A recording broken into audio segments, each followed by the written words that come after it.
Hello, everybody. Welcome to Browns and Beyond, your home for Cleveland Browns content, NFL content, and other sports content. If you're enjoying the show, make sure to hit the like button, subscribe, and ring the bell to stay locked in with the latest sports content. And most importantly, drop us a comment. We want to hear your thoughts. All right, boys, here we are today. Top 5 NFL broadcasters. Real quick, you can find us on Facebook, social media, facebook.com/Browns&Beyond show. We got good stuff. Mr. Retzer will help us out with some polls this week. Got some content. Some shorts will be up there as well. Steve, what else is going to be up on our page this week? Well, yeah, we're going to have polls up. Some articles, right? Oh, yeah, some articles, absolutely. I think we're going to be talking a little bit about a quarterback situation. Yeah, there you go. A big quarterback. We're going to have a little bit some debate topics on there. Yeah, we'll get our fans into it.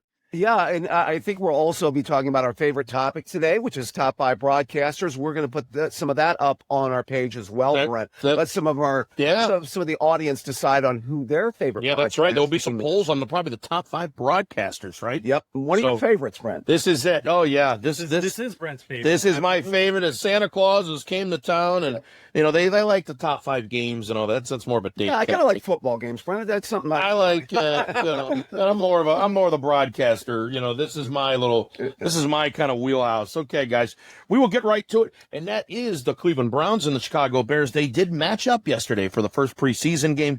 Unfortunately, the Browns didn't do so hot. The Chicago Bears win this game 34-10. And Deshaun Watson, he was the starter. Then short relief during the second half there. That was scheduled to go with Mr. Shedeur Sanders. Mm-hmm. I believe in the fourth quarter he did get relieved. And then we get to see Dylan Gabriel in that game. Yep. So we got a little taste of everything. I'm sure we all got our thoughts. And we will start Mr. Steve Retzer. Steve, how was this 34-10 game yesterday? I think you watched that with us, if I'm not mistaken, at the basement there in Cuyahoga Falls. And yes. How'd that go, buddy? Oh, boy. First half, not too – first quarter, not too bad. And then as it went on, it's like, oh, boy. It appeared to be a blowout, but really the first half – the first quarter said something different. Right. The Browns, as we know, played their first preseason game in Soldier Field in Chicago. That's the oldest active stadium in the NFL, guys. They've been playing there forever. Yeah, that might not be the case come next year. Yeah, they might be moving, right? Yeah, they're going to be the Indiana Bears.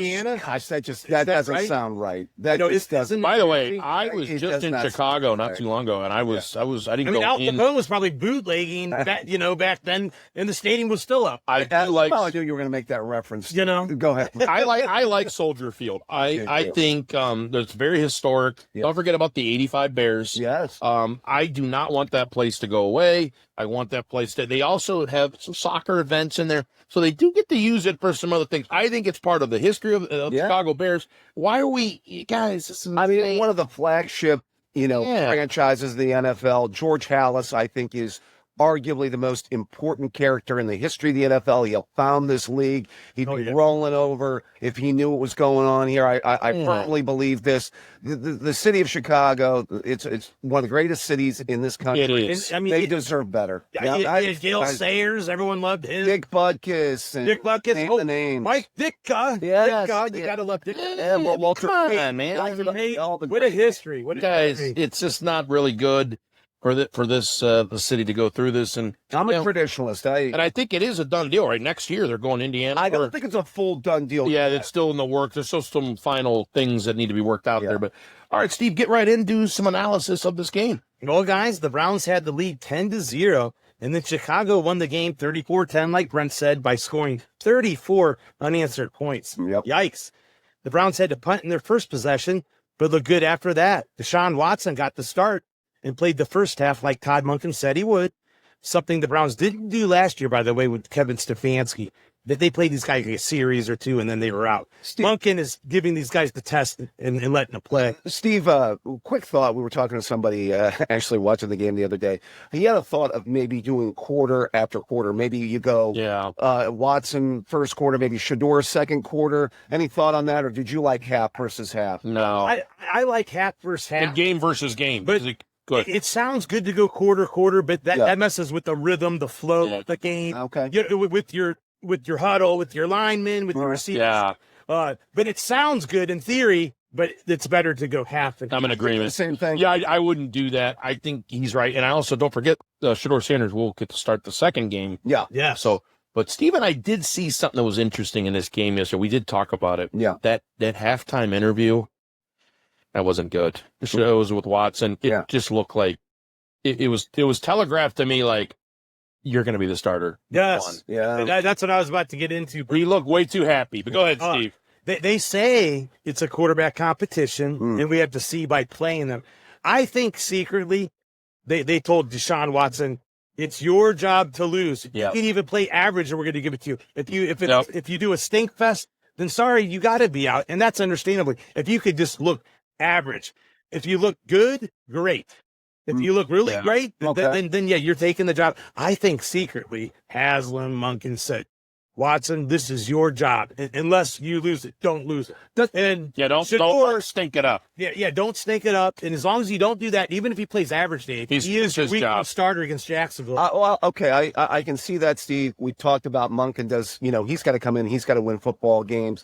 He doesn't, he's kind of divorced from the past of what happened. Sure. And in many ways, that's a really good thing. But, Deshaun Watson, every time he gives a press conference, I keep on thinking to myself, does this guy keep on thinking in the back of his mind, does he really want to be here? You know what yesterday told me? When they did interviews with him, I don't know if you watched them or any replays, go ahead.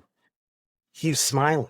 Okay. I haven't seen him smile on that guy's face. Yeah, that's code for, I'm the starter. I'm going to be the starter. Fan, whether you like it or not. Okay. Fans. I hate to say it, he was kind of telling that. I think he's done. And I don't care that he did okay yesterday, and we'll get in more of that. We don't know for sure. Like, we're all the Bear starters in. I heard some are in. You know what I mean?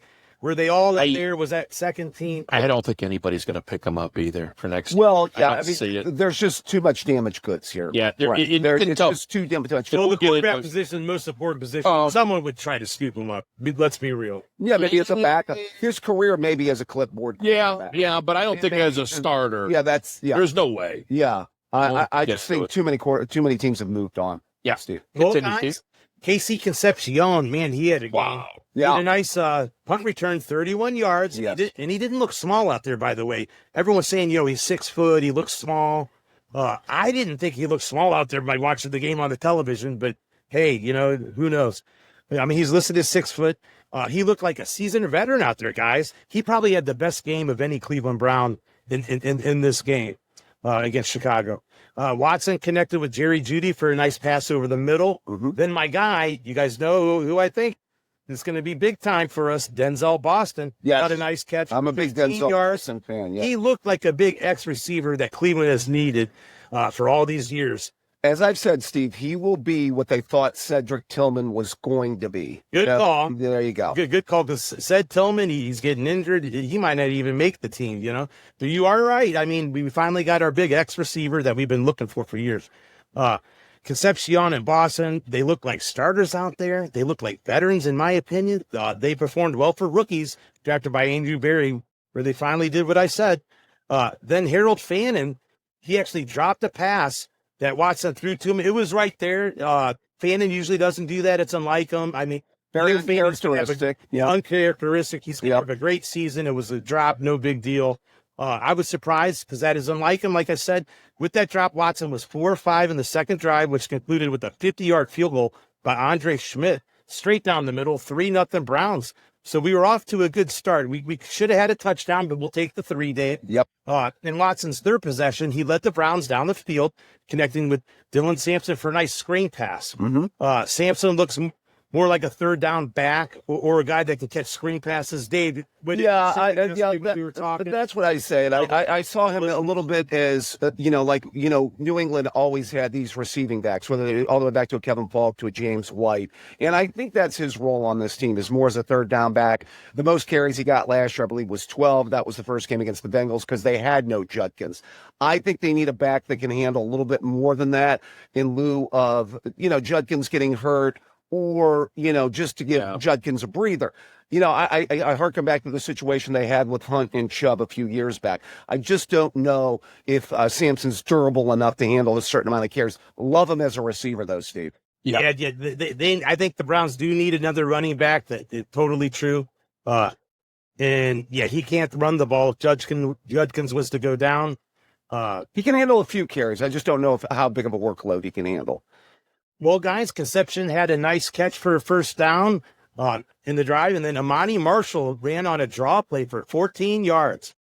Then Casey Concepcion ran the ball on a jet sweep for 14 yards and a touchdown. Nice play. Showing great balance to break through tackles and stretch across the pylon as he was hit for the score. Mm-hmm. That was awesome. They reviewed it. It was, in fact, a touchdown.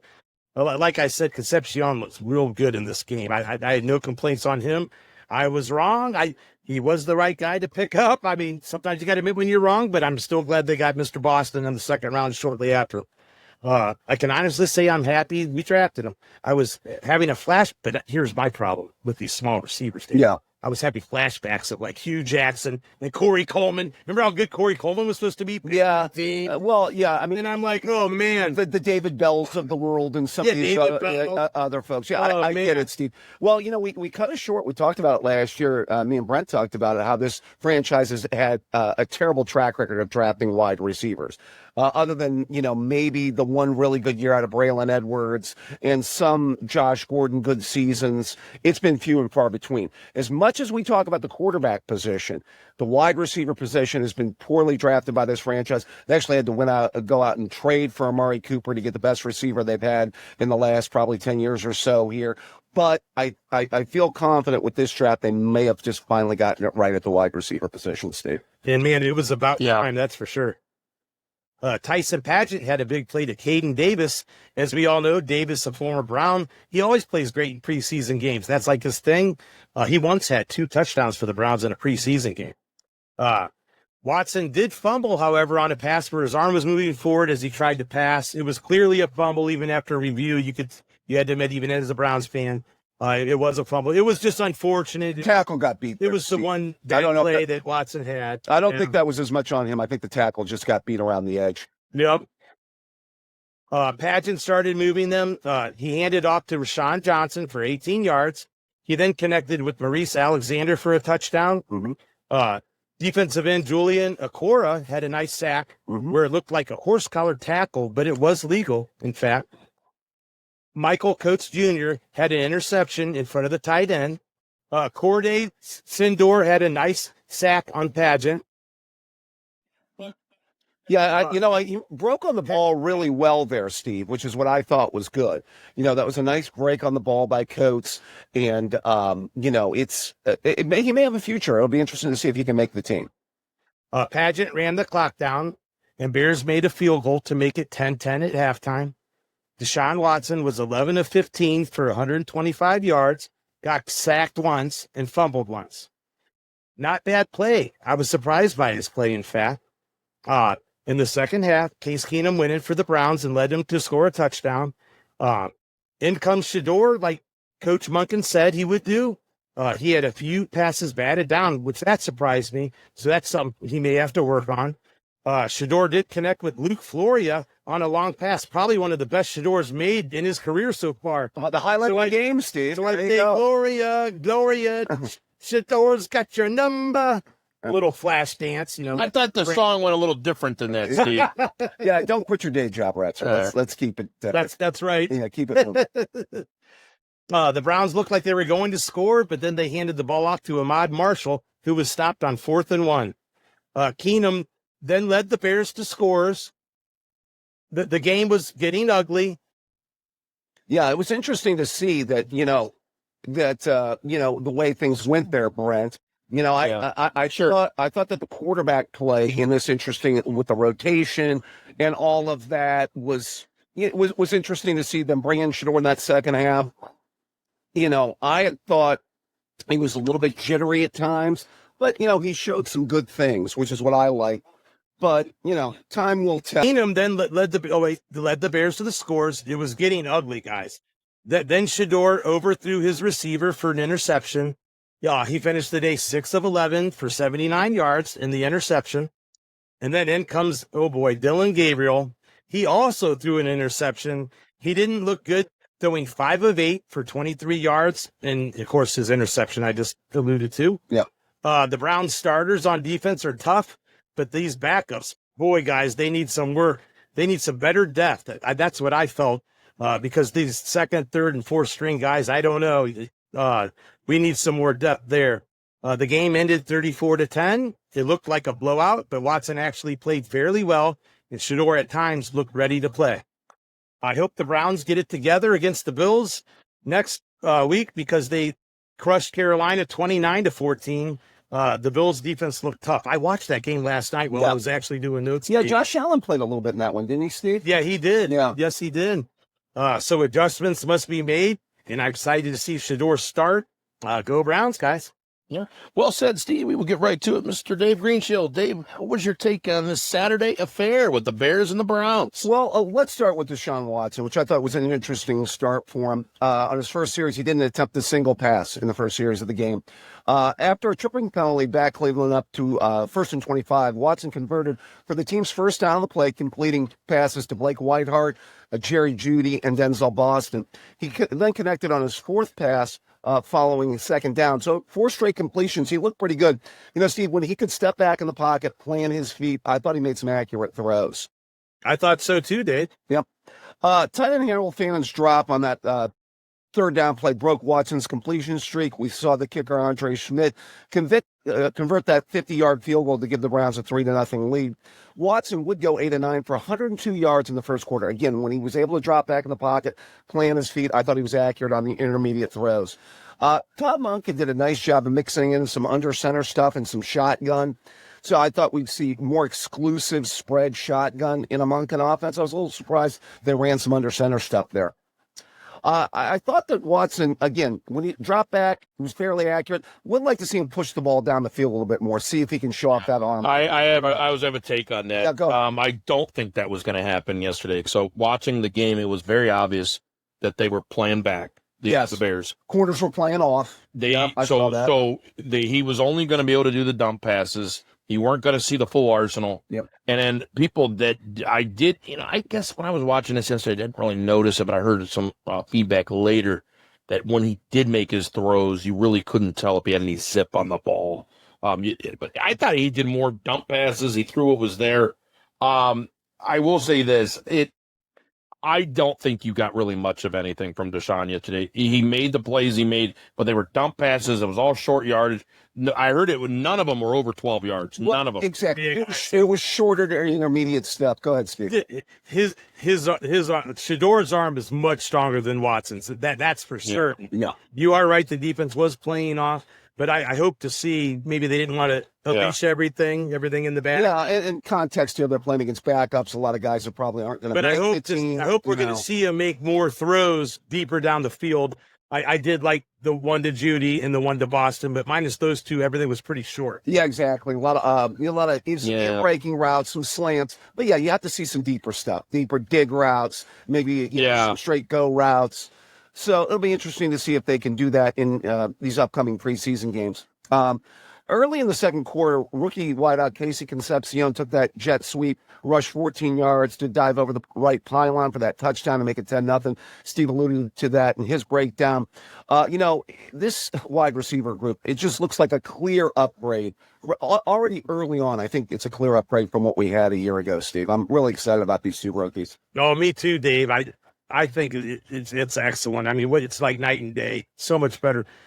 Some of these other guys might even not make the team that played last season. Yeah, just bottom line, I think a foursome of Bond, Concepcion, and then with Bond, Concepcion, Boston, and then Jeudy is fairly solid at the top there. Yeah.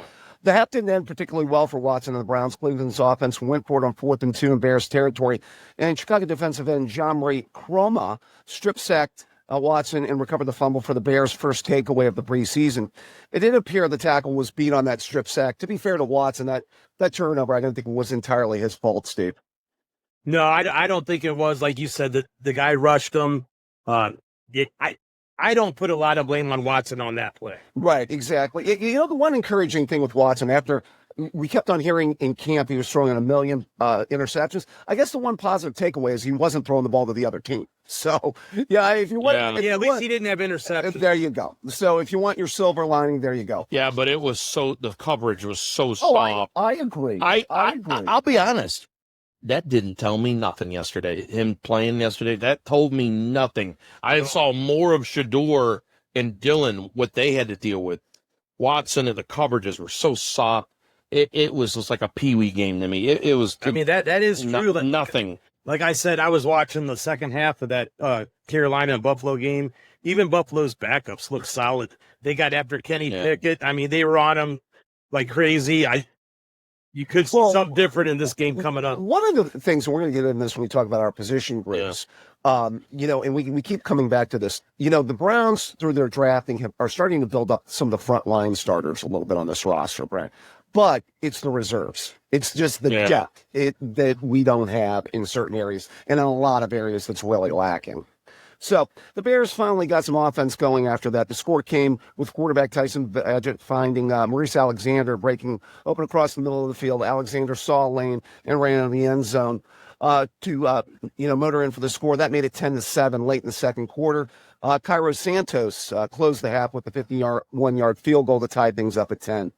A couple of observations from the first half. Watson had some solid chemistry with the receivers. I will mention that. But again, Brent said it's the first preseason game. Coverages are off. A lot of these Bears players are second-string players or guys that aren't even going to make the team. But again, the Browns need to show much better blocking on the offensive line. That's going to be also something when the rubber meets the road is, how much better is the run blocking going forward? Because no matter who they start at quarterback, they're going to need a running game this year, Steve. Yeah, Dave, this offensive line, they've had no chemistry, so they have to play as much as possible. I don't want anyone going down with an injury, but they need to form chemistry, form camaraderie together, Dave.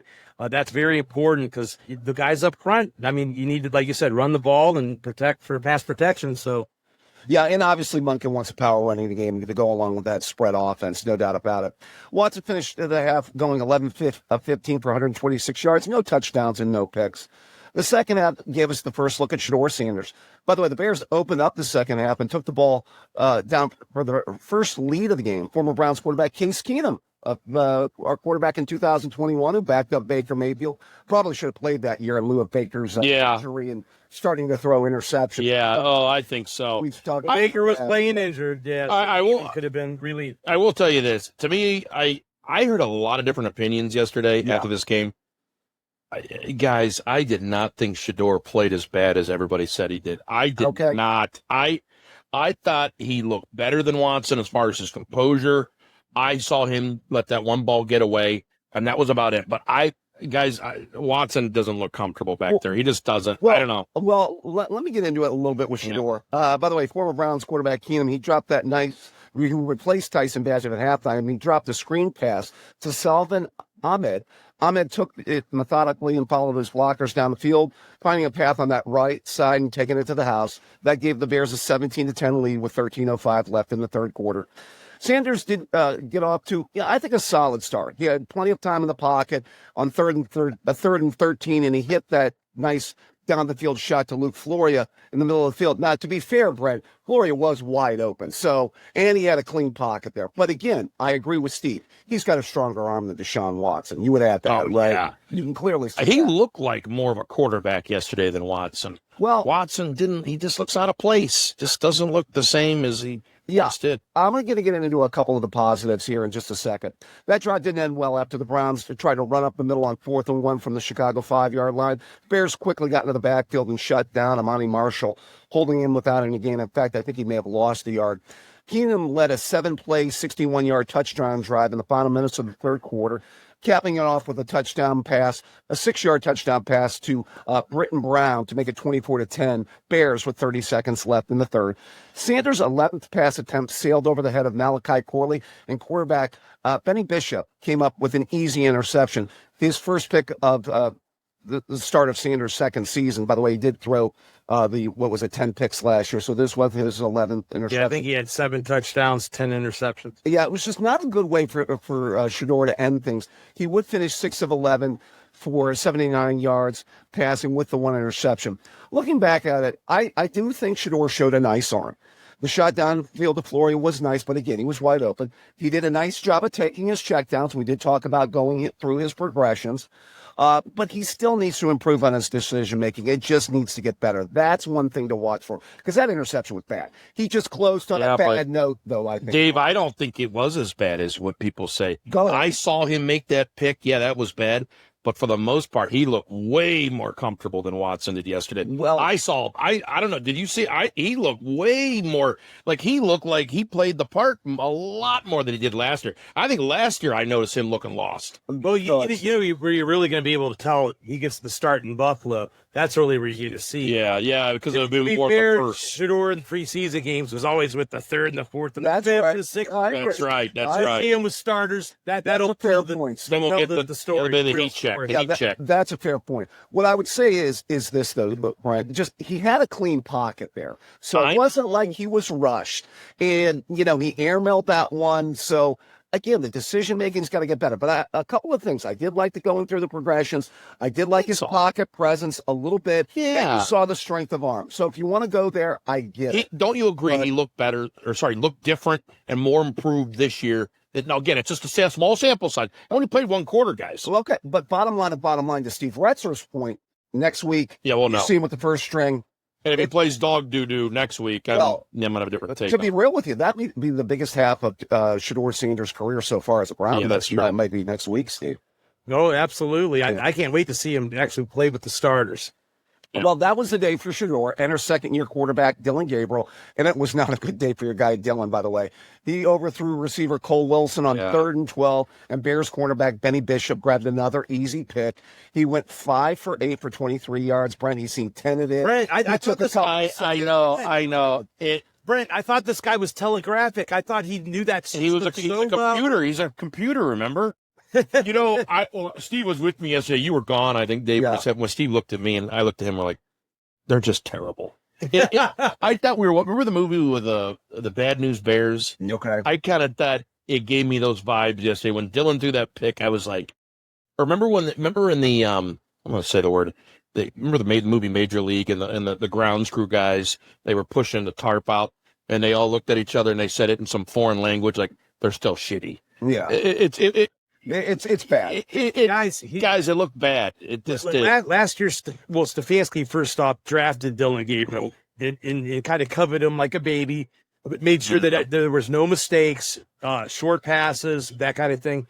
I hate to tell you, but you might see Dylan Gabriel make some more mistakes because he's trying to make a team, trying to be like a third-string quarterback or audition if he gets traded for another team. So you might see more throws downfield, more excitement per se, but Gabriel might not be able to. Yeah, I don't think his skill set is that great. If you think about that pass, that was just bad. I mean, there was nobody around. Do you know what was also bad, Brent? I mean, he took a couple sacks he shouldn't have taken. Even Joe Thomas was talking about it. You got to throw the football. Yeah, I saw that. So he looked tentative. He just did not look comfortable in the pocket. By the way, the Bears finished the scoring in this one. Coleman Bennett went 3 yards behind left tackle to punch it into the end zone. That made it 34-10 with 2:38 left in the game. There's your final. A few players of note: Dylan Sampson, the 2 receptions for 43 yards, including that nice catch and run. I think it's going to be interesting to see how he's utilized in the Monken offense. Gage Larvadan had a nice day as well, 4 catches for 37 yards. Interesting to see if he's got a role in this wide receiver room. And again, good to see Casey Concepcion and Denzel Boston get some targets. Boston, the 1 reception for 15 yards.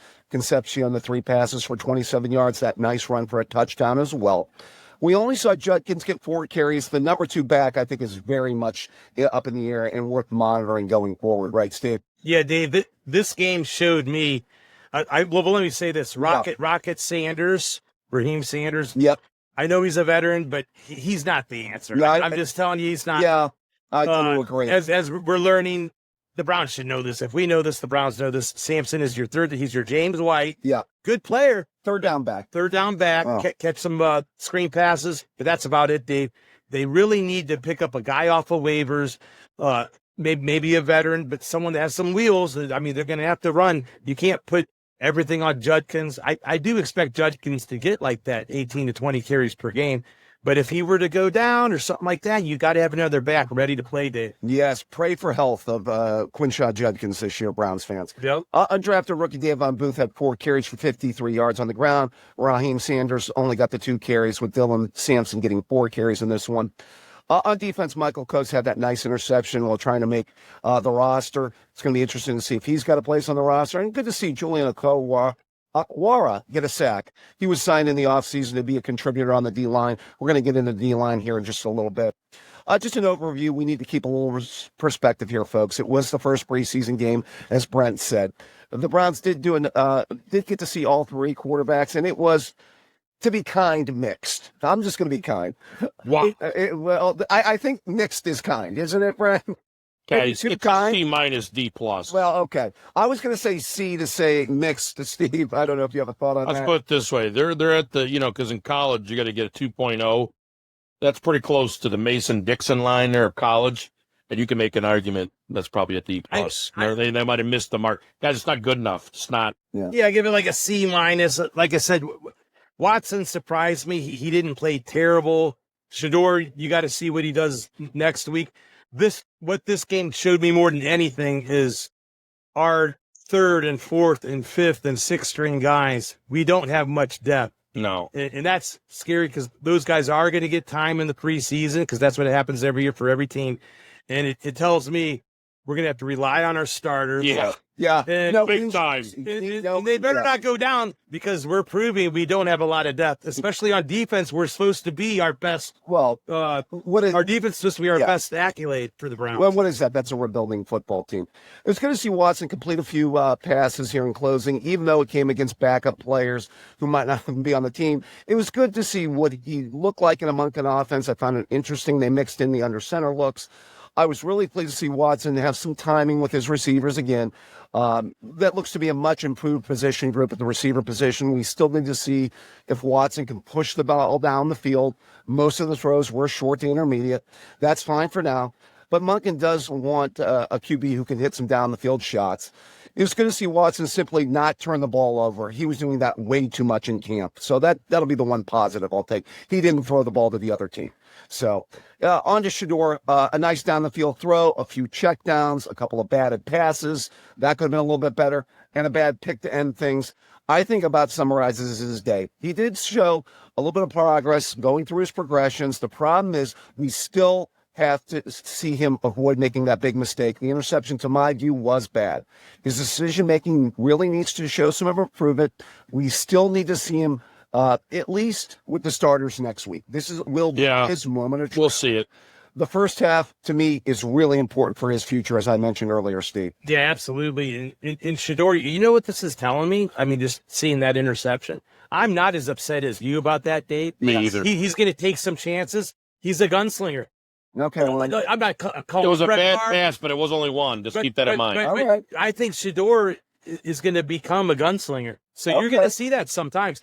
But the good will outweigh the bad. Okay. All right, Are you going to do the hand or whatever, that gesture? Please, no. I and then everybody at On Tap says, okay, who is this guy? Or, they look at you funny. Or anyways, just kidding. Just kidding. All right, keep going. Sorry, Steve. Last couple of thoughts here, by the way. Just on to Dylan Gabriel. The experience was not good. He was holding the ball too long. The sacks, the pick was really bad. It's going to be interesting to see if the 3rd-round pick has a future here in Cleveland, guys. This was a solid day for Watson. He needed to show that those camp issue interceptions were resolved, at least for today. They were. It's time for Shador to show something on the field. I feel that the next preseason game will tell us a lot. I still see Gabriel as the odd man out. Overall, let the competition continue, and it's on to Buffalo, Brian. All right, well said, Dave. We will get to the next topic, and we will continue with the Browns position groups. This week, we will get into the defensive line. And we will start with Mr. Dave Greenshield. Dave, get us some insight on the defensive line, who the starters are going to be, the key reserves, and how they're going to do this year without Mr. Garrett. Well, this is a group with some nice, really young talent and hopefully a couple of emerging stars. The Browns made a major change on the defensive line. Needless to say, Steve, maybe you've heard, a blockbuster trade sending Myles Garrett to the Rams in exchange for Jared Verse, a 2027 first-round pick, the 2028 second-round pick, and the 2029 third-round pick. I remember you asked me that question the other day. That summarizes it again for you, Brent. The loss of Garrett removes an NFL record-breaking 24 total sacks from the D-line. It wasn't necessarily fair to ask Verse to replace the reduction of the best pass rusher in the game. Verse is highly regarded throughout the league, but his raw sack numbers throughout 2 seasons aren't eye-popping, just 12 regular season sacks. He does have 3 playoff sacks. The 2024 first-round pick has racked up 124 tackles, 12 forced fumbles, and 99 quarterback pressures since he was drafted in 2024. He's only 25 years old, and I believe his upside is tremendous, and his best years are still in front of him. Verse also has the previous college experience in a 4-3 defense, giving him a sense of the familiarity of coming off the ball. He should have an immediate impact on the edge, which will continue to help, get after the quarterback in this defensive line. Alex Wright and Isaiah McGuire are veteran complementary pass rushers, combined for 38 tackles, 7.5 sacks in 2025. I shouldn't say veterans. Actually, they're only 25, I believe. So now they take larger roles without Garrett's presence, per Yahoo Sports. I'd add McGuire and Wright are both only 25 years old as well. Again, young edge guys with potential upside, Steve. I think they've got tremendous potential in this defensive line. Yeah, Dave. I like that combo of Wright starting and then rotating McGuire in. They're gelling good together, in my opinion. They're not your guys that are going to get 10 and 15 sacks, but they can do fairly well. They can stop the run. You know what I mean, Dave? I mean, they're servable. Serviceable, yeah. It's going to take a collective to replace the lost production of Myles Garrett. It's going to take Isaiah McGuire. It's going to take Alex Wright. It's going to take the interior guys at D tackle, and it's going to take a good year out of Verse. Go ahead. And Dave, Mary Kay Cabot has reported that the Browns may sign Zadarius Smith. Yeah? He's coming out of retirement. He played for the Eagles last year. He played 5 games. He decided to retire. He was in Detroit before that, I believe, right, Steve? Correct, because we traded him. The Browns, we had him. He liked to stay in Cleveland. They're talking, and rumor has it that we are going to sign him. He could bring some veteran presence. He could teach the young guys. I think it'd be a solid signing, Dave, and get him out of retirement. Let him play a little bit. He's not going to be on the field a lot. He's an older guy, but he had a great career, and let him teach these young guys. If he comes on this team, that's going to help. Could be a good depth piece. On to a couple of other depth pieces. It'll be interesting to see what Aiden Huntington can contribute heading into his second season. He played 13 games last year, recording 15 total tackles and a half a sack. He should see more snaps in 2026. And Myles it'll be a collective edge group that'll need to replace the lost production by Myles. The Browns also brought back defensive end Julian Okwara, a player who spent most of 2025 on the practice squad to compete for a roster spot in training camp. Originally a third-round pick of the Detroit Lions in 2020 out of Notre Dame, he tallied 7 career sacks on his rookie contract in the Motor City before signing with the Arizona Cardinals in 2024. He started just 1 game from the Cardinals that season, picking up 1 sack before landing on the Browns practice squad this past season. He faces an uphill battle to make this 53-man roster, which could always land him back on the practice squad. Again, a young edge group that has some really good upside. 5 players, all 28 years or younger, Steve. So the upside could be there for these edge guys. Turning into the interior of the defensive line, the Browns have a chance to have, I think, a really good duo at defensive tackle with Malik Collins and Mason Graham anchoring the interior. This pairing should win matchups inside against the run and also provide some pressure as well, Steve. Yeah, Dave, I love this combo of Malik Collins. I hope Collins can stay healthy. I know he's on the PUP list right now. Yep. We're not sure if he's going to be ready for week 1, but I love him and Mason Graham. They're run stoppers. I mean, if you've seen last year, Dave, they played some of the top running backs in the game. They stopped Green Bay's running back. What's his Josh Jacobs. Josh Jacobs. Yeah. I mean, they stopped Derrick Henry of Baltimore. I'm just saying these guys can plug holes, and if those two play, you're going to see really good success on this defense. The bottom line is an interior of Collins and Graham. The run defense always starts up the middle, Steve. I mean, the greatest run defense we ever saw was that 2000 Ravens. They had the stud defensive tackles, obviously Ray Lewis at middle linebacker. Not saying that's what the Browns have. But, again, A combination of Malik Collins, Mason Graham. What do you have up the middle? Carson Schlesinger at linebacker. Yeah, I like it. That's the makings of a good run defense. And Dave, let me say this for those interior defensive linemen, the tackles. Yeah. I'm not expecting a lot of sacks, even with losing Myles Garrett. I'm not expecting a lot of sacks out of these interior defensive linemen. I want the edge guys to get those sacks. Yeah, and I think the upside is stop there. the run. Yeah. Do your job, stop the run. And first can realize his potential. You get contributions out of McGuire and Wright. We should see some good production. Not going to say 24 sacks, though. Again, Collins did a nice job of being stout against the run. He also had 6.5 sacks in the 12 games he played. He was placed on the PUP list starting training camp, and will be able to come off of it once he's medically cleared. Coach Todd Monken did not offer a timetable for Collins' return when asked about his availability this season. If Collins can come back to start of the season, that would be huge. The run defense really struggled after his injury, not to mention the pass rush he provides on the interior. Graham, a second-year pro, is key on the piece of this interior. He stepped in as a starter in 2025, showing strong run-stuffing ability. He had 9 run stuffs this past season, per Sharp Football Analysis. Graham's rookie season has been a topic of conversation, with many people wanting more out of the talented young player, Steve. He finished the season with 49 tackles, 7 tackles for loss, and a half sack. I added that he was playing through late last season with an injury in the NFL, but who isn't? While the sack total isn't ideal, Graham still finished tied for third in pressures among rookies, according to NFL Pro Football Focus. Steve, your thoughts on Graham? Yeah. On Graham, Dave, here's my opinion. You said the Browns maybe shouldn't have drafted him like that high. Top 5 pick is a little bit of a stretch. Because you expected a guy to have a lot of sacks. Well, what I would say is if I'm drafting a defensive tackle at number 5, I want a guy that can not only play the run, but also is a really good pass rusher. That's what I say. Right. No, and I'm not going against what you're saying, but I'm actually glad they got him as a top 5. And you know he's not going to get a lot of sacks, but the Browns have not stopped that run game for years, it felt like. Yeah. I mean, we had a lot of years where we were excellent, but that was years ago, Dave. These last few years or so, the last 3 to 5 years, we were not stopping the run. I mean, I remember one game me and Brent watched, Atlanta, who was a Tyler Algier and some other guy. Yeah. 2 guys, I mean, rushing for like 100 yards apiece or something. Yeah, I think that we were not stopping the run. So I think that's how important it was for the Browns versus another team getting a guy that high in the draft. Well, I think that was in the 2022 season. That was right before Barry kind of rebuilt that defensive line going into 2023. 2023, that was a really good defensive line. Mm-hmm. The depth behind Collins and Graham does offer real legitimate concerns. Let's start with 2024 second-round pick Mike Hall, who enters his 3rd season with pressure to perform and to stay healthy.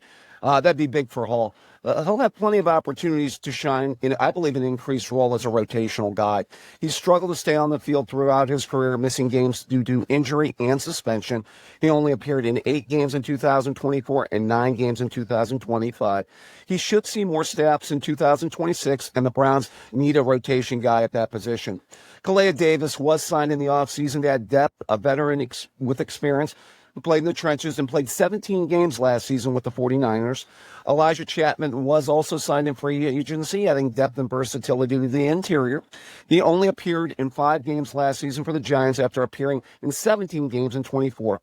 It'll be interesting to see if these signings carve out roles on the team in 2026, at least as rotational players. It'll be also interesting to see if defensive line coach Jacques Césaire, am I pronouncing that right, Steve? Césaire, yeah. Césaire, there we go. Handles the rotation, how he handles the rotation of the edge guys and defensive tackles. I'd add especially the defensive tackles. Just in overview, this is yet another position where I like the starters. Not really crazy about the 10. If you tell me we stay pretty healthy on the 4, we can be very good. A starting 4 verse, Alex Wright on the edges, Graham and Collins on the interior defensive tackle. Looks pretty good, right, Steve? Oh, absolutely. I mean, that's a tough defensive line, even without Myles Garrett. Okay. The Browns fans need to really hope for help at this percentage, help at defensive line this season, and hope that this group plays a high percentage of games in 2025. Again, it'll take a collective effort to replace 24 sacks lost from this defensive line, and that group really needs to stay healthy to achieve that goal. It's the NFL, so the chances of that group staying healthy for 17 games is very remote. I think the fact that their top 3 edge guys are 25 years or old or under is really big for that. That makes the likelihood of maybe them staying healthy maybe a higher probability. And don't forget, Dave, the Browns also lost Jim Schwartz, defensive coordinator, as we know Mike Rutenberg's taking over. You're going to be a little bit of change, not a lot, but a little bit. Jim Schwartz, I think he used to talk to Andrew Berry in the offseason and say, hey, this guy fits my wide 9 scheme. Yes. Let's get this guy from San Francisco. Let's get this guy from such and such team. Hopefully Rutenberg can do that as he gets more into the mix as defensive coordinator. Ask Andrew Berry, who's on your wish list? Guys that can fit our system. That's what we need. And we need more depth. Exactly. Third string. Especially on the interior. The interior of the D-line is more of the depth concern for me, as I was going to get into, especially with Collins being 31 and on the PUP list. I do think Graham will take another positive step in 26. I'd just like to see more pressure on the quarterback in 2026. It would be nice to see Cesar keep a nice rotation going on in the interior. That would really pay off late in the season, by the way, I think. Let's not forget the run defense was completely gutted at the end of the 2025 season. Replacing the best pass rusher and defensive player in the game was never going to be easy, folks. I do like some of the talent in this group, especially the upside of the younger players we have. In 2026, Browns fans should hope for help on this defensive line, and the production should follow. All right, Dave. Get to Mr. Steve Retzer. Steve, what's your analysis on the defensive line? Well, Brent, Jacques Cesar, he is your Browns defensive line coach, like Dave said, where he's had a lot of success. I had some trouble with it, Steve. So. I know. Cesar, yes. He had a lot of success, but a bit of luck as he got to coach Myles Garrett with the sack record. And he actually came from Houston, where he coached Will Anderson Jr., who I liked. That was my defensive player of the year last year, who I thought was going to be. The closest comp to Myles Garrett in the NFL right now might be Will Anderson. Yeah, Will Anderson, yeah. He was rookie of the year when Cesar was there. It'll be interesting to see if rookie defensive coordinator Mike Rutenberg can make this line a defense play like it did last year. Your starters, we'll start with the left side, left defensive end, Jared Verse. Jared Verse has big shoes to fill as he's starting after the Myles Garrett trade, but he's only 25 years old. He's expected to have a nice career. He looked great for the Rams, and despite being a newcomer, his high energy, his work ethic, and his pedigree that quickly earned him respect in the locker room. And that's important, Dave. Yeah. You got to have respect in that locker room. He's a young player. He's played very well, Pro Bowl player for the Rams. Yeah. I want to see that come over to Cleveland. I want to see the sacks go up. Yeah, the upside is there. Kind of watching him, he does a lot with power. I'd like to see him develop maybe a spin move, a rip, something like that. I think that would kick up his sack total production. That's where the defensive line coach needs to work with him on things like that. The good thing about Cesar is he's coached Myles Garrett. He also coached Will Anderson in Houston, by the way. Exactly. Yeah. My left defensive tackle is Malik Collins, as Dave said. He's an outstanding. He had a Pro Bowl type season last season before he got injured. Once he went down, the Browns had a hard time stopping the run. He has started training camp on the PUP list, like Dave said. But he's recovering from that was a week 13 torn quad, and he did have surgery. It's uncertain if he'll be ready for week 1, like I said. But when he's in there in the run game, when he was in with Graham, they're untouchable. I mean, they're a great combination, one of the better in the league, in my opinion. You share my concern, Steve, more concerned about the depth on the at the interior of the D-line than the edge guys, right, Steve? That's exactly right. Yeah. The interior line, I'm definitely the D tackles, yeah. My right defensive tackle is Mason Graham. Like you said, Dave, he started all 17 games for the Browns last season. Quietly had a nice season, proving he was the right guy for the Browns to draft early, in my opinion. He may not get sacks, like I said, but he stops the run and he makes plays as he led rookie interior lineman with 36 pressures. Yeah. So pretty good, but he should have that being drafted that high. My right defensive end is Alex Wright, starter. He signed a 3-year, $33 million contract extension and expected to have a big role with Garrett getting traded to the Rams. He transitioned from a developmental rotational piece to a starter with verse opposite of him. He at least deserves a shot at this role. He had 5.5 sacks last season, guys. I'm going to get into the reserves. This guy's my favorite. I even thought, remember, Dave, we talked last year on our episodes about who's going to start. I wanted McGuire. Wright was the starter, but McGuire could if it needed be. I thought Wright was a fairly productive player, though, last year. I thought he played really well. No, he did. Yeah. but I'm a fan of Isaiah McGuire. With major shifts in the defensive line rotation, he's expected to see a significant boost in playing time. He's a run stopper, and he makes tackles for losses in the backfield, which is important. In my opinion, probably our best backup on the defensive line. Left defensive tackle is Kalai Davis. He came from the 49ers, like you said, where he started 17 games. He's expected to stop the run, as your interior defensive lineman should. Right defensive tackle, Mike Hall Jr. Like they said, he's often injured, so his durability is uncertain. He showed flashes at Ohio State. I was optimistic that he had a role. I think he's a rotational guy, but this may be make or break for Mike Hall this year, wouldn't you say, Steve? Yeah, oh, yeah, absolutely. Because, I mean, if he gets injured again, they're just going to, unfortunately, sorry, give up on him. We don't need your services anymore. Being a former Ohio State player, I love when the Browns get Ohio State players. Most of them play well in the NFL. By the way, funny story, Brent, Coach Pete, our friend at the basement, Yeah. was his high school football coach at Streetsboro High School. Oh, I didn't know that. Yeah, Mike Hall. Wow, that is pretty cool. I haven't seen Coach Pete in a while. Yeah, we miss Coach Pete. That's good. Yeah. In my opinion, like he should be a starter, but he just can't stay healthy, and he can't get out of trouble sometimes. Yeah, sometimes he gets suspended. Yeah. But he can be good in the pass rush. My backup right defensive end is Julian Okora. He actually had a sack in the Bears game, so that was something good to see. He's a rotational player, and at best could play special teams. Like you said, Dave, Aiden Huntington, he had a big preseason last season. He did. He actually made the team. Coach Kevin Stefanski was excited about his play, gave him a roster spot. I like Huntington. I don't know what his role will be, how much will he play. I think it's going to be a rotational defensive end, probably. Yeah. And Sam Kamara, they're expected to have roles as well. I do hope they do sign Zadarius Smith, like I mentioned, the veteran. Yeah. Get him out of retirement. Hopefully Mary Kay's correct on that. Overall, we have a good defensive line. I get worried about the backups and the depth besides McGuire and Hall Jr., but that's what I got to say about our line. Well said, Steve. All right, we'll get to our final topic, and that'll be the top 5 NFL broadcast teams. Brent woke up from his nap. He's ready to go. Ready to go. Yeah, I know. Oh, man. Here we go. Been ready for this. So, yeah, we will turn to Mr. Dave Greenshield here to get us started here. Yeah. And we will go in order of 1 to 5, just like we have on our previous top 5 cast, 1 being the best, 5 being the least favorite. And we will start Mr. Dave Greenshield. We'll rotate to each one of us here. I will go, Steve will go second, I will go third, and then we will keep rotating.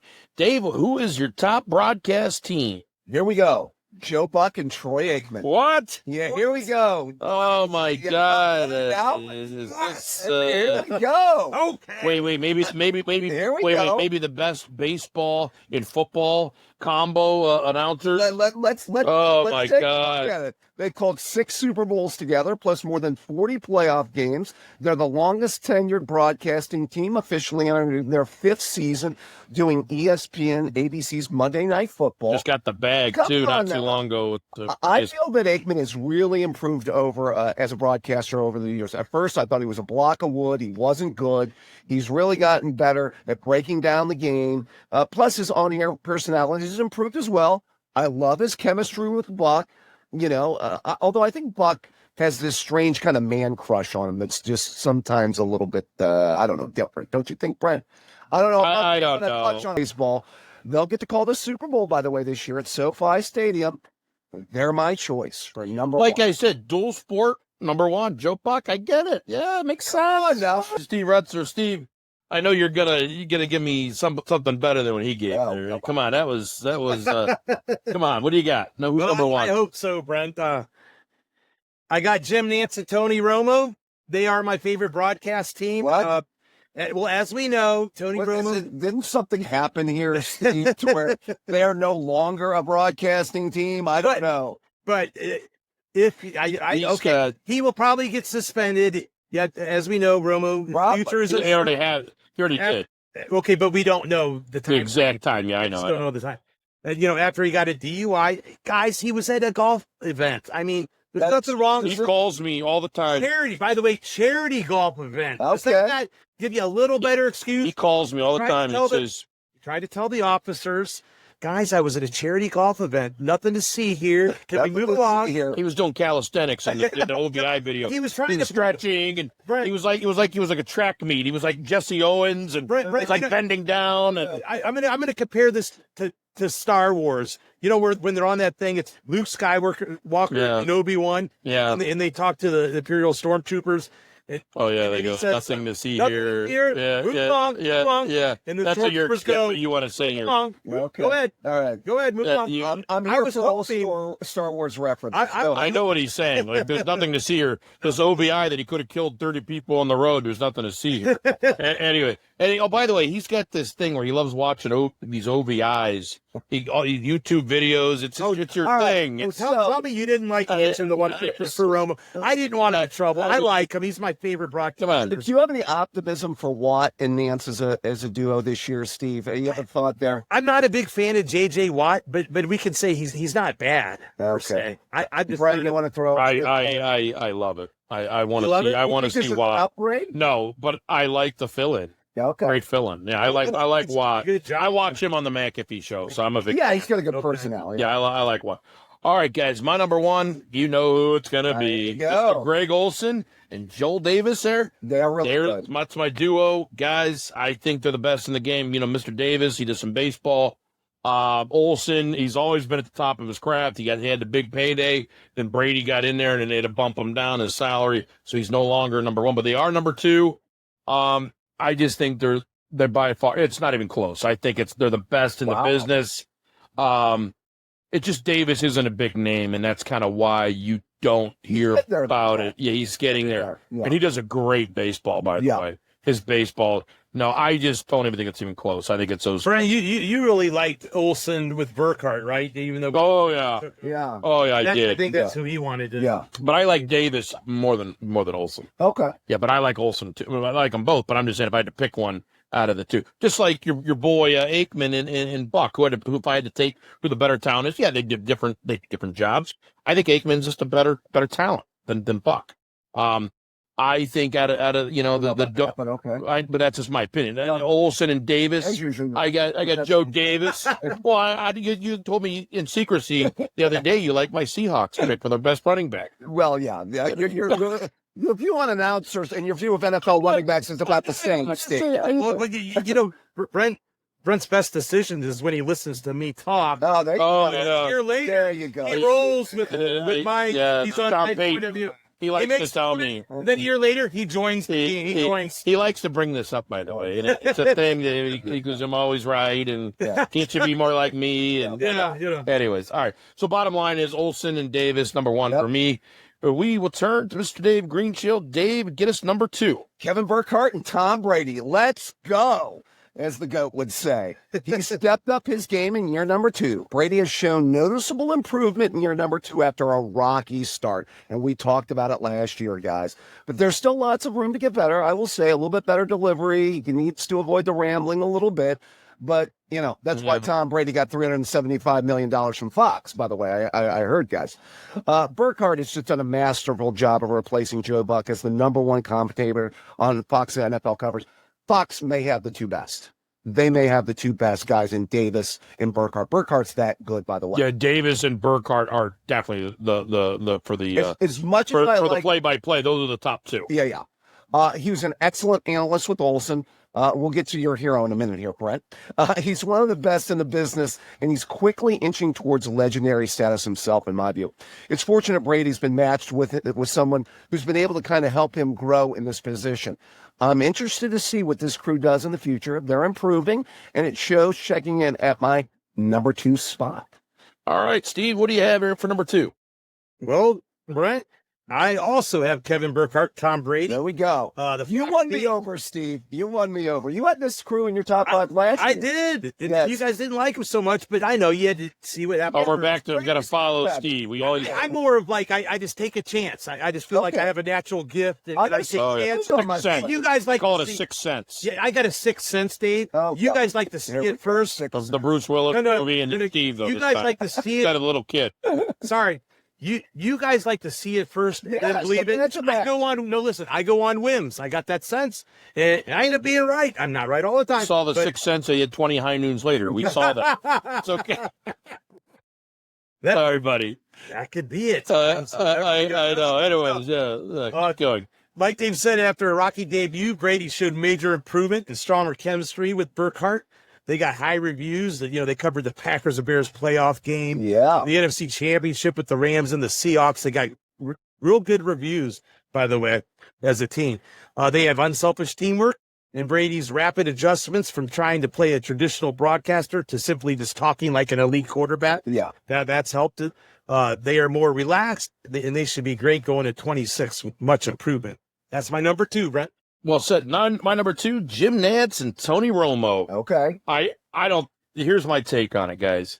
This is supposed to be somewhat entertaining as well. Tony Romo does when he says, "I don't know, Jim," and he says it 20 times. Sounds like he's going through puberty. Never gets annoying to me. It doesn't get old. Yes. It never gets annoying. Jim Nantz, we all know his resume. He's Jim pretty good. Is still awesome. He's still good. I do think there is some entertainment, and I don't think Tony Romo will be fired. I think that he's just kind of one of those guys where good. He's too good, and not only that, I think from entertainment, people enjoy him. They do. Brett Keaton, a little birdie told me that they had people go over to his house. Yeah, a little before pop in. this incident, and it wasn't. Yeah, they got good old Tony. Yeah, they had. Just we'll give the audience some insight here. There was a pop in. They came to his house. It was on a weekend. It was an off season, which would have been what's off season for an NFL be summertime. Yeah, July, August, and they did a pop in and have a few. I think they even in the zip bag to zip it up. Let's not pile on. They told Tony, "Hey, well, there it is. Tony, you're not prepared. We notice you're not prepared. You got to start taking this seriously." Okay. And they gave him a little talk, and because I guess Tony and everything, I didn't know about this the other day because I don't know. I don't watch all his games, by the way, Tony Romo. I just don't. Right. But I guess he's been saying this a lot in the broadcast. I wasn't aware of this until the other day. Yeah. I don't know, Jim. I guess he's saying, I don't know, Jim. The word I don't know, you shouldn't be saying that when you're paid. These guys get paid close to $20 million a year, just so you know. And he's saying, I don't know, Jim, like a million times. Not good. Not good. So the brass over at CBS gave him a little. It depends on the context of that. I call it dog walk. You know what I just think? The Fox crews are just that much better than the CBS crews. They are. They're the Fox, but Fox's top brass. Yeah. Yeah. But yeah, I call it dog walking. They kind of dog walk Romo and give him a little ass chewing. And so so we'll see where things go. I hope he comes back. I think he will come back. I don't think there'll be a permanent firing. J.J. Watt is not better than Tony Romo. I agree with that. That's why I don't have. Like I said, I think when Romo is there, in my opinion, they're the best in the business. I understand Fox is very strong, and these are CBS guys, but I think they're the best in the business. Romo's too good to fire. Yes, they will suspend him. Something's going to happen, but it's kind of like New England won't fire Mike Vrabel. But you're good at your craft, Dave. You're going to keep your job, but they do have to put something on you. It's not a perfect analogy. Remember Harry Carey for the Cubs. He's not like Romo, but there's entertainment there. And I just think it's like, you're not firing this guy. He's too much entertainment and he's going to get a pass. So, All right, we'll get to number 3. I hope it's not Al Michaels, is it? You got it. Oh, Al Michaels and Kirk Street. Wait a second. Oh, no. I don't care what you say. His clock says 1994. Did you see his clock on his cell phone there? They're going into their 5th season together, and this crew just keeps on getting better, Brent. He's got a teleprompter. Let's start with the GOAT, Al Michaels. He's not the GOAT. I believe in miracles, and I believe he's the best to ever. Oh, my God. I don't care what some lazy bums on X have to say, posting comments from their mom's basement. I don't care, Brent. You can show me all those comments. He's the best, and he's got the track record to prove it.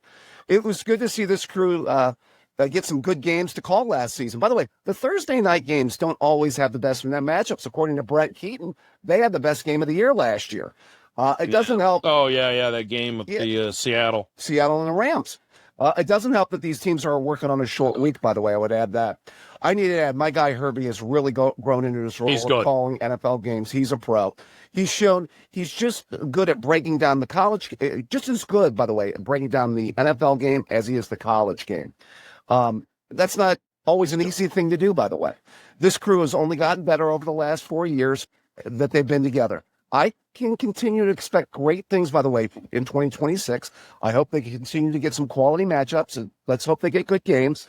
This is my choice as number 3, and I don't care what Brett Keaton has to say. Ooh, shots fired. Yeah, I just don't think, I didn't pick. He's not picked on him. I just feel like it's. Yeah, you're in the minority on that, Mike. The better years are gone. And actually, when he was even in his prime, I still don't think he was that good. I feel like, you know what he is? He's a Swiss Army knife, which means that he can do baseball, he can do football, he can do basketball. He carried Chris Collinsworth for like 15 years, by the way, on NBC. I think the biggest thing with him, I don't think he. Well, I always look at this. For example, look at my guy Davis. Got a great voice. Right. Jim Nantz, great voice. Yeah, I'm just being honest. Michaels does not have a great voice. He called one of the biggest events in the history of this country. But he doesn't. But hold on. But his voice isn't like there's some beauty behind Davis's voice. There's some beauty behind Nantz's voice too. Nantz has a great. There's ageism on your part here. No, Davis is nothing compared to Al Michaels. Al Michaels. Yeah, it's hard voice, Michaels beauty. Al Michaels is like the John Gotti. No, he's just a name, guys. He's like a soldier, You are totally. No, we're moving totally on. On the What did the Star Wars thing?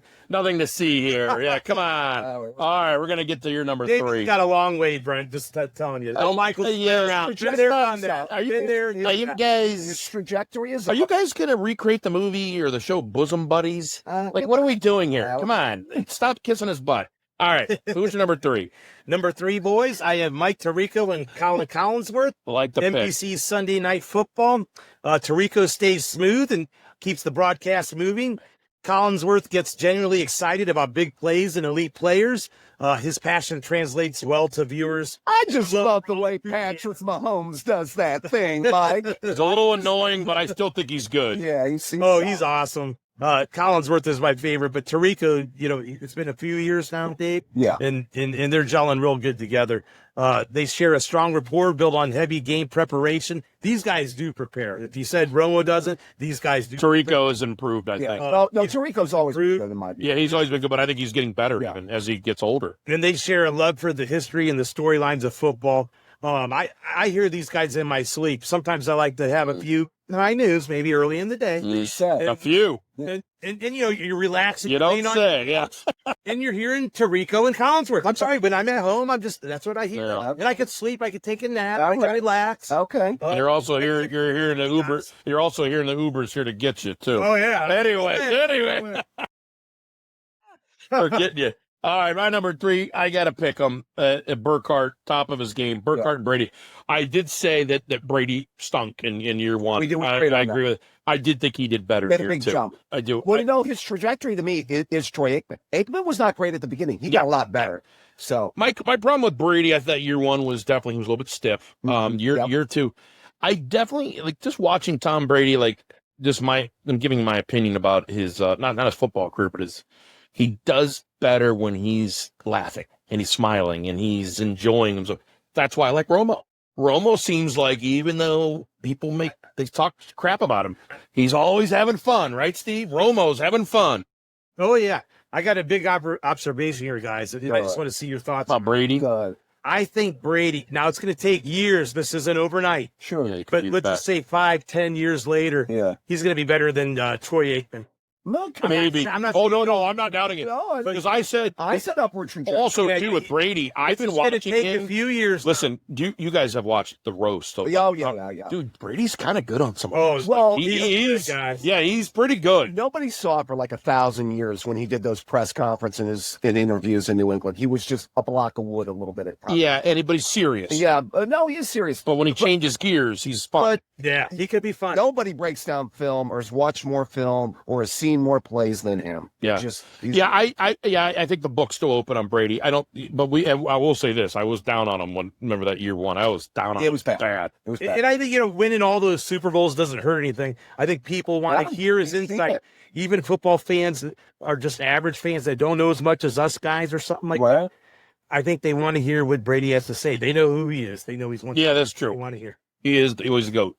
All right, Dave, get us number 4. Number 4, the Keaton duo, Joe Davis and Greg Olson. Davis, the Los Angeles Dodgers TV voice and lead commentator of Fox's MLB coverage, is a play-by-play rock star, Brent. I agree.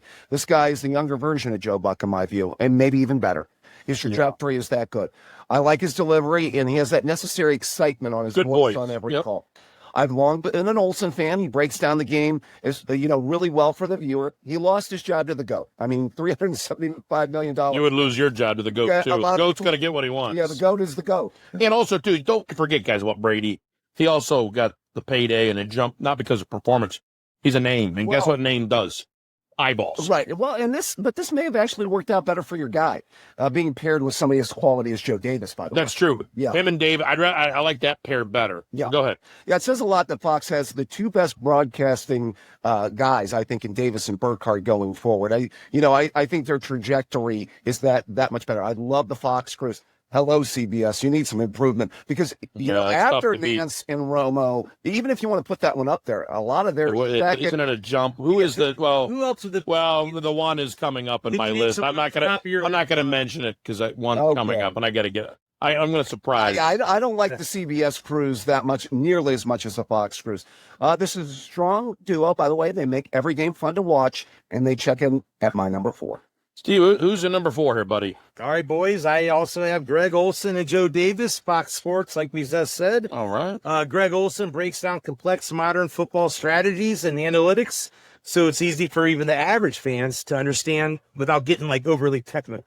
I'm going to mention that later, Steve. I agree with that. I love that with Olson. I mean, he smoothly blends historical insights, personal player stories, and hard statistics into the flow of the game. Mm-hmm. I'm a big fan of Olson. I mean, he was a former tight end, right, for Carolina. I didn't think this guy was going to be that great, but Brent is right, and I will say this, in Brent's defense, he's one of the best in the game.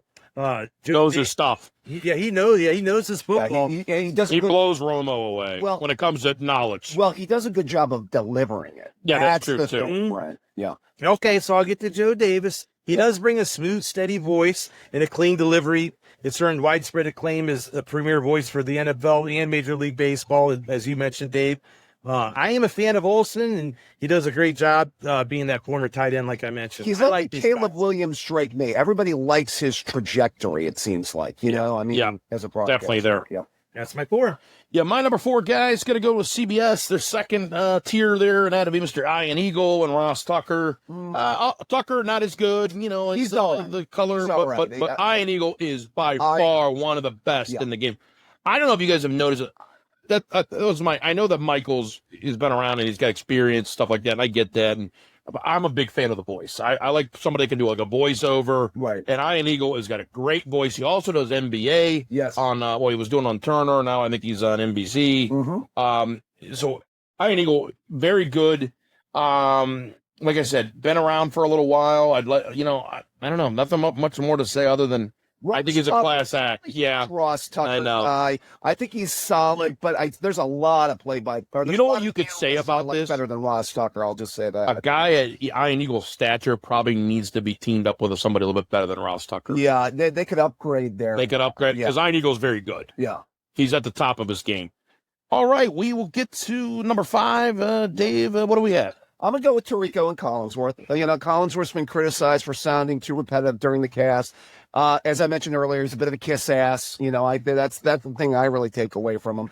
In general, by the way, he knows the game really well and does do a good job of breaking it down for the viewer. By the way, guys, in all seriousness, as far as an analyst goes, this is the key. Your ability to break down the game and deliver it to the viewer and make it sound like, break down plays. And that's kind of what Romo was trying to do early on. Can you break it down? Yeah, no kidding. And deliver it to the viewer in a way that they get?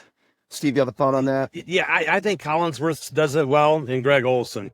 For even the average NFL listener, I think they both do it great. The best, probably. Okay. In my view, the key to this duo is Tirico. He's a veteran who's done multiple sports over the years. I've always felt he's at his best with the NFL, though, guys. That's where I think his sweet spot is. These two have a really good chemistry. Credit to Collinsworth for adjusting after losing the GOAT, Al Michaels. They've become one of the best duos in the game. They have even did a good job with a boring Super Bowl, by the way, last year. I thought they did a good job. Retzer was on a cell phone at the end of the first quarter. I wasn't listening. He was talking to a buddy named Bill or something. OT Gangster Bill? Yeah, he's talking to Buddy. And I think they were. And I talked to Nick McCoy. I think he was exchanging, remember Pinterest? Women like Pinterest. I think he was exchanging Pinterest accounts with his buddy Bill. There we go. They normally have We're talking about going to the Philippines. Come on. I know. You talking about that? Go there. Then he asked, he goes, OG Bill, man. Yeah, the Philippines wife. Yeah. Nice. I think we're moving on. All right. Just like the Star Wars thing. Let me close this out. Yeah, wrap it up. They normally have the benefit of good games. The Sunday night game is usually a really good matchup. I think they do a good job of delivering it to the viewer. And by the way, they're my choice as number 5. Yeah. Steve, what do you have for number 5? Number 5, I do have Troy Aikman and Joe Buck. Monday Night Football, like we all said. They have the longest tenured broadcast team in the NFL history, anchored by a rare chemistry. They got deep locker room credibility. Yep. And a smooth play-by-play balance that evaluates marquee games on ESPN.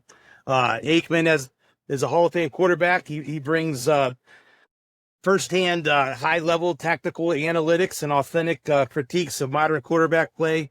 Of course, Joe Buck, delivers polished, effortless play-by-play with a signature knack for knowing who to step back and when to step back and the magnitude of a live moment breath.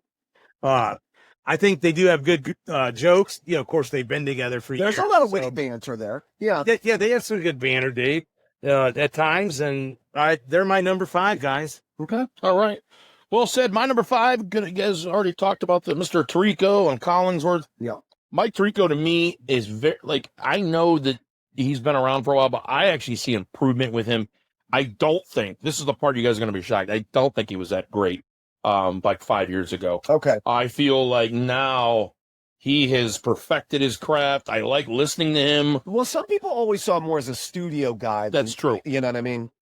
I think he's definitely, Collinsworth, I still think he's good. No, I like that tandem. I never get annoyed. I will say this with all of these guys, I will say this. Without a good broadcast team, it is difficult to watch these NFL games. Yeah, I think. Except when we're at a bar, yeah, and we're eating food, and they got it on mute, and we're other than that, just a couple general thoughts. I mean, I mentioned one of them earlier. I like an analyst that can break down the game the right way and deliver it to the viewer, so the viewer can make sense of it. I do think chemistry is a key with all these duos. And, I got to say this again. It depends on the matchups you're getting. This is why, I mean, the Thursday night, you're not always getting the best matchups. But, Brady and Burkhardt are going to get the best matchups. That's why I do feel for you guys, Olsen and Davis. They don't always because they're the second group. Yeah, they're not always getting top notch. They're not getting it. So, all right, guys, let's go around the horn here for a little final thoughts, and then we'll get on out of here. Dave, final thoughts? Well, we're the ongoing Browns quarterback situation, continues to move on. As I mentioned, on to Buffalo. I think it's a big first half for Shedeur next week. I think he's got to deliver the goods with that first team, show a little bit better. Obviously, it's going to break down the D line. Again, it's another position group where depth is a concern there, but again, I like the starters. And it's always great to talk about the broadcasters, isn't it, Steve? Absolutely, Dave. Well, guys, I think Watson's your clear-cut number 1 quarterback to start against Jacksonville in week 1. They haven't announced it yet, but I think Shedeur Sanders will have to throw at least 2 touchdown passes against Buffalo. Oh, you're calling numbers? Yeah, okay. He'd have to do something. He's got a huge game to stay in this competition. Yeah. That's my opinion on that. Yeah, I agree. I enjoyed the defensive line. It's always fun talking about the broadcast. It's your guys' favorite. I'm enjoying it. Mine's more games, right? It's my wheelhouse there. Like I said, I had Nance and Romo as my clear-cut 1 favorite. I think Nance, he keeps the broadcast steady and professional. He kind of carries his partner better than any other broadcaster. That is true. He carries, and that's why I am at number 1, guys. And I had a lot of fun with this today. Yeah. Yeah, but really the big thing with me was the top 5 broadcasters. I just think Olsen and Davis are at the top. I do like the Nance and Romo, and I think those two tandems are at the top of the game. And I'm just glad that, we got together and we go through this. And pretty soon, guys, the regular season will be upon us, and we'll be going twice a week and all that good stuff. Got the extravaganza coming up down the road. Next week will be our last of the top five. So we're going to get into rookies. The rookies we expect to be the best performing rookies in the 2026 season. So that will be the last of our top fives. We'll break down the preseason here at the end of August, and then before you know it, Brent, will be our extravaganza, which I know we're looking forward to. Check us out on social media, and guys, have a good one. Take care.